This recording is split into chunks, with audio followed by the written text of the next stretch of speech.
Plusieurs inscrits à l'article 1er. Monsieur Sitzenstuhl.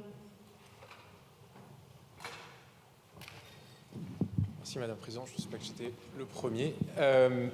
Monsieur le Ministre, Madame la Rapporteure, le débat de ce jour sur l'industrie textile est bienvenu et je suis très heureux à titre personnel, comme beaucoup de collègues de l'hémicycle, que nous l'ayons. L'industrie textile, c'est le miroir de toutes les hypocrisies de nos sociétés et de toutes les dérives de la mondialisation. Que le textile soit synonyme de casse sociale, nous le savons hélas déjà depuis longtemps.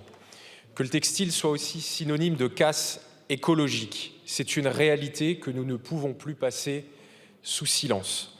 Le secteur du textile est le deuxième secteur le plus polluant après les hydrocarbures à l'échelle mondiale. Il génère 4 milliards de tonnes d'équivalent CO2, soit l'équivalent des vols aériens et du trafic maritime réunis. À horizon 2050, le textile émettra un quart des gaz à effet de serre à l'échelle mondiale. En France, cela a déjà été dit dans le débat, nous importons 95% des textiles consommés, essentiellement d'Asie. Il y a donc bien un enjeu européen fondamental qui se niche derrière le débat que nous avons aujourd'hui. Au regard des ravages écologiques générés par l'industrie textile, ce que les économistes appellent les externalités négatives, nous devons réfléchir à l'inclusion de l'industrie textile dans la taxe carbone aux frontières de l'Union européenne.